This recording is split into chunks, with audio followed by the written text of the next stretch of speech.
भारत माता की। भाई ऐसी आवाज नहीं चलेगी, मोदी जी तक आवाज जानी चाहिए।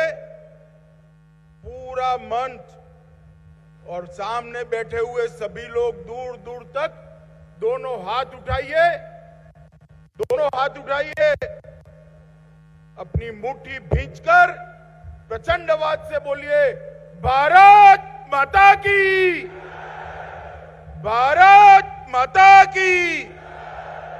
मंच पर उपस्थित मध्य प्रदेश के यशस्वी मुख्यमंत्री श्रीमान शिवराज सिंह चौहान जी, मेरे मित्र और इसी क्षेत्र के दिग्गज नेता श्रीमान नरेंद्र सिंह तोमर जी, जिनके निमंत्रण पर मैं आज यहां आया हूं, ऐसे श्रीमान ज्योतिरादित्य सिंधिया जी,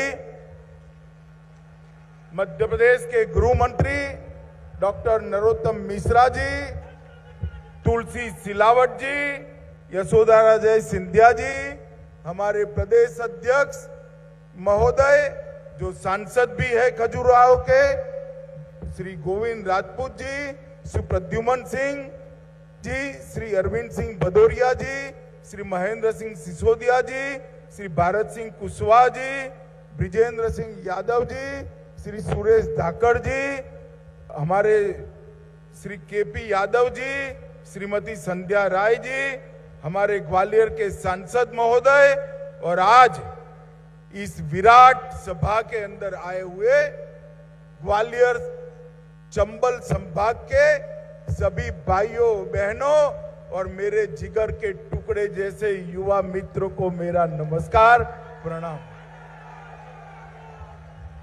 मित्रों, अभी अभी शिवराज जी ने कोई बड़ा यज्ञ कराया लगता है। हर रोज मध्य प्रदेश सुर्खियों में है। कुछ दिन पहले प्रधानमंत्री जी स्वयं आए थे और श्री महाकालेश्वर के वहां महाकाल कॉरिडोर का लोकार्पण कर गए।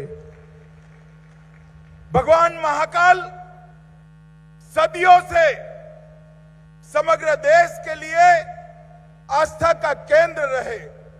ये उज्जैनी नगरी गुप्त साम्राज्य के समय से भारत की कला का, संस्कृति का केंद्र रही। यहीं से वीर विक्रम की बातों को आज भी बच्चा बच्चा जानता है। वो उज्जैन में अद्भुत नजारा, मैं अतिशयोक्ति नहीं करता, मेरे जीवन में मैंने ऐसा भव्य नजारा नहीं देखा जब महाकाल लोक का लोकार्पण हुआ। प्रधानमंत्री जी ने देश की 130 करोड़ की जनता की ओर से बड़ी श्रद्धा के साथ महाकाल का पूजन अर्चन भी किया। और आज जब भी मैं वो क्षण को याद करता हूं, तब याद आता है कांग्रेसियों ने इतने साल राज किया, ना केदारनाथ का उद्धार किया, ना बद्री धाम का, ना उज्जैन का, ना काशी विश्वनाथ का।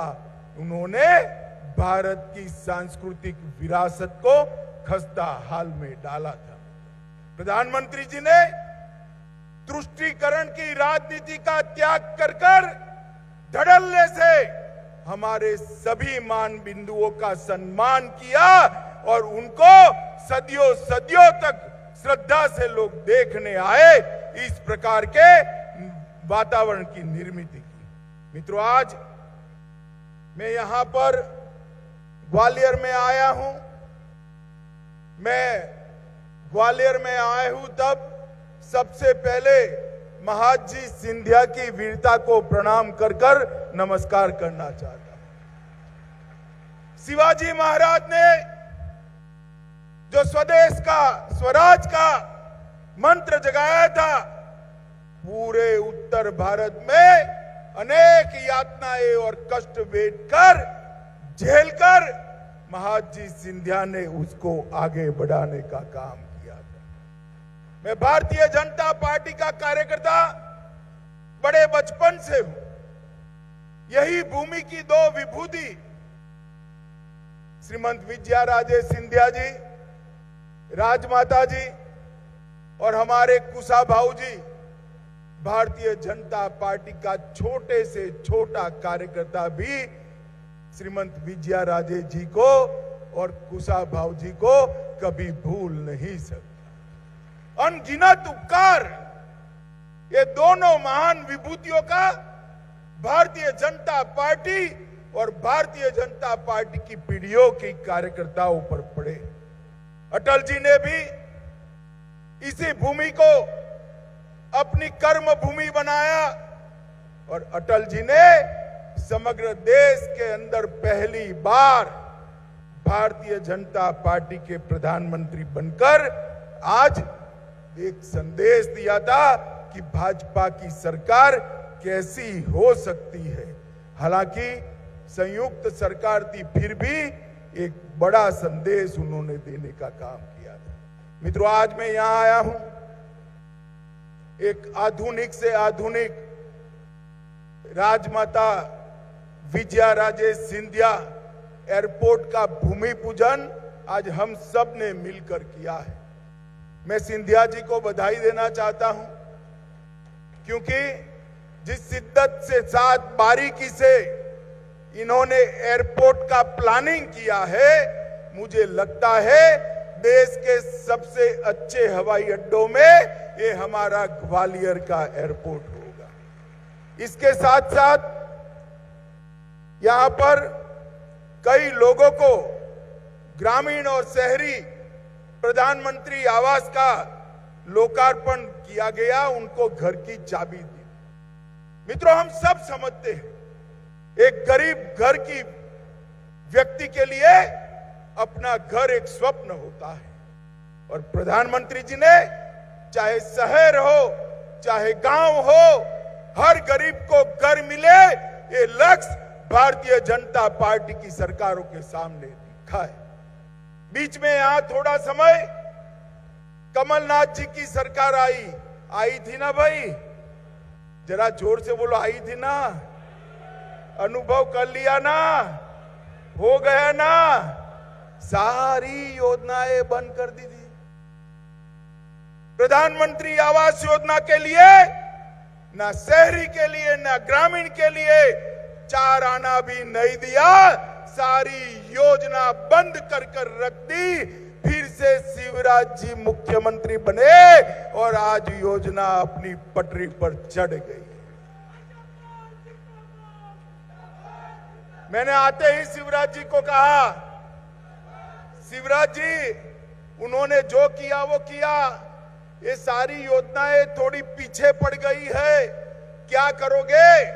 उन्होंने कहा, मोदी जी ने कहा है द्रुत गति से करना है, तेज गति से करना है, और जो नुकसान हुआ है वो भरपाई कर 24 के पहले लक्ष्य पूरा कर देना है। मित्रों, इसी तरह यहां से चंबल की नदी जा रही है भाई, ग्वालियर चंबल संभाग से ही लाखों करोड़ों गैलन पानी यहां से जमुना जी में, जमुना से गंगा जी में, गंगा जी से बंगाल तक जाता है, मगर यहां हर घर में पानी नहीं पहुंचता। प्रधानमंत्री जी ने एक योजना बनाई, हर घर नल से जल, गरीब से गरीब व्यक्ति के घर में नल से जल पहुंचाने का कार्यक्रम किया। उसको भी कमलनाथ जी ने बंद कर दिया। थोड़ा लेट हो गया, मगर शिवराज जी ने उसको चालू किया और लगभग 4200 करोड़ के काम अकेले ग्वालियर चंबल संभाग में आज शुरू हुए। मित्रों, जो एयरपोर्ट बना है 25,000 वर्ग मीटर का बिल्टअप एरिया, 1,60,000 पैसेंजर से 11 लाख पैसेंजर का क्षमता का विस्तार, 2.5 गीगावाट सोलर पावर के साथ ग्रीन एनर्जी से संचालित एयरपोर्ट, और एक साथ 1400 से ज्यादा यात्री को चढ़ाने की और उतारने की व्यवस्था यहां पर बनी। इसके साथ साथ यहां कार्गो टर्मिनल भी बना है, जो ग्वालियर चंबल संभाग के सभी एमएसएमई का, लघु उद्योगों का माल, उनका उत्पाद पूरे विश्व के अंदर भेजने के काम आएगा, जिससे इस क्षेत्र में रोजगारी भी बढ़ेगी और इस क्षेत्र के अंदर बहुत तेजी से विकास होगा। मित्रों, मोदी जी के नेतृत्व में इंफ्रास्ट्रक्चर का बहुत बड़ा विकास हुआ। सोनिया मनमोहन के समय में 12 किलोमीटर नेशनल हाईवे बनते थे, अब 37 किलोमीटर बनते। पहले एक साल में 375 किलोमीटर रेल डाली जाती थी, आज 375 से बढ़कर 1458 किलोमीटर। और कृषि, नरेंद्र सिंह जी बैठे हैं, कृषि का बजट जो पहले 27,000 करोड़ था, ताली बजाना जोर से, 27,000 करोड़ से बढ़ाकर 1,24,000 करोड़ रुपया कृषि का बजट। भारतीय जनता पार्टी की सरकार मोदी जी के नेतृत्व में चहुमुखी विकास की ओर आगे बढ़ रही है। माताओं, भाइयों, बहनों, सिर्फ विकास नहीं, देश की कई ऐसी समस्याएं जो वर्षों से जिसका समाधान नहीं होता था, आप मुझे बताइए, आप सभी चाहते थे या नहीं चाहते थे कि अयोध्या में भव्य राम मंदिर का निर्माण हो? जरा जोर से बोलिए, चाहते थे या नहीं चाहते थे? एक कांग्रेस की सरकारों ने कभी नहीं किया। हमें ताने लगाते थे, मंदिर वहीं बनाएंगे, तिथि नहीं बताएंगे। मोदी जी ने आपने प्रधानमंत्री बनाया दूसरे टर्म में, और तुरंत ही एक भी बूंद रक्त बहाए बगैर भव्य राम मंदिर का शिलान्यास करने का काम किया है मित्रों। और अपने जीवन काल में ही हम एक भव्य आकाश को छूने वाला राम मंदिर अयोध्या की वही भूमि पर देख पाएंगे। ये संभव मोदी जी के कारण हुआ है। शिवराज जी ने कहा कि धारा 370 हट नहीं सकती थी। मोदी जी का ही दृढ़ संकल्प और मनोबल है कि 5 अगस्त 2019 को धारा 370 से हमारे संविधान से उखाड़ कर फेंक दिया, और वो कश्मीर भारत माता का मुकुट बनकर हमारे सामने। राजपथ कर्तव्य पथ में परिवर्तित हुआ। कई सारे ऐसे काम जो कभी नहीं हो सकते थे, मोदी जी ने किए हैं। मित्रों, सिविल एविएशन क्षेत्र में भी उड़ान को लाए, और आज 2 टायर और 3 टायर के हवाई संपर्क के कारण वहां से 1 करोड़ यात्री हवाई यात्रा कर रहे हैं। ये नरेंद्र भाई ने बताया। चंबल ग्वालियर वालों, आप सभी का 3-3 टीका लग गया है या नहीं लग गया है? भाई जरा बताओ, लग गया है या नहीं लग गया है? एक पैसा भी देना पड़ा है? इतने बड़े देश में 224 करोड़ टीके लगाने का काम नरेंद्र मोदी जी ने टेक्निक के आधार पर किया, टेक्नोलॉजी के आधार पर किया। और टीका लगाते ही 10 सेकंड में मोदी जी की मुस्कुराती हुई फोटो वाली रिसीट भी आ जाती थी ना भाई? इतना ही नहीं, लगभग 2.5 साल तक देश के हर गरीब को 2.5 साल तक देश के हर गरीब को मुफ्त राशन देने का काम भी नरेंद्र मोदी सरकार ने किया। हर गरीब के घर में बिजली, हर गरीब को घर, हर गरीब के घर में शौचालय, 5 लाख तक का स्वास्थ्य का कार्ड, और हर गरीब को मुफ्त राशन। नरेंद्र भाई ने 80 करोड़ गरीबों को पहली बार अनुभव कराया है कि आजादी के बाद इनके लिए भी कोई सोचने वाला है। मित्रों, मुझे लंबी बात नहीं करनी, मैं इतनी ही बात करने आया हूं। मध्य प्रदेश ने एक बार कांग्रेस का अनुभव कर लिया है। कर लिया या नहीं कर लिया भाई? अरे जोर से बोलो, किया या नहीं किया?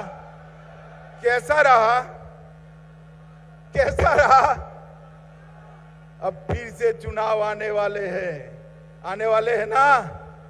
गलती मत करना, मोदी जी पर भरोसा रखकर कमल के निशान पर बटन दबाकर भारतीय जनता पार्टी की सरकार। मित्रों, आज ग्वालियर शहर के लिए ये बहुत बड़ी सौगात नरेंद्र मोदी जी ने भेजी है। ज्योतिरादित्य इसी विभाग के मंत्री हैं, ग्वालियर के ही है। स्वाभाविक रूप से नैनीहाल में अगर मां परोसने बैठे तो बेटे को खाने में कोई तकलीफ पड़ेगी क्या? पड़ सकती है। बहुत अच्छा एयरपोर्ट बनाने का उपक्रम ज्योतिरादित्य जी ने यहां पर जमीन पर उतारा है। मैं ज्योतिरादित्य जी को और मोदी जी को पूरे संभाग की जनता की ओर से बहुत बहुत धन्यवाद और साधुवाद देना चाहता हूं। और आप सभी को ये कहना चाहता हूं, मध्य प्रदेश का विकास नरेंद्र मोदी जी और शिवराज सिंह जी सरकार का लक्ष्य है। भारतीय जनता पार्टी हमेशा विकास के रास्ते पर आगे बढ़ेगी, देश को सुरक्षित करेगी और भारत माता के गौरव गान को पूरे विश्व के अंदर सम्मान के साथ पहुंचाने का काम भारतीय जनता पार्टी की सरकार करेगी। फिर से एक बार सभी लोगों का बहुत बहुत धन्यवाद कर मेरी बात को समाप्त करता हूं। मेरे साथ बोलिए, भारत माता की, भारत माता की, भारत माता की। वंदे वंदे वंदे। बहुत बहुत धन्यवाद श्रद्धेय गृह मंत्री जी। यह ग्वालियर की पुण्य भूमि आपके प्रति कृतज्ञ है। औपचारिक आभार प्रदर्शन के लिए अनुरोध कर रहा हूं मैं सचिव नागर विमानन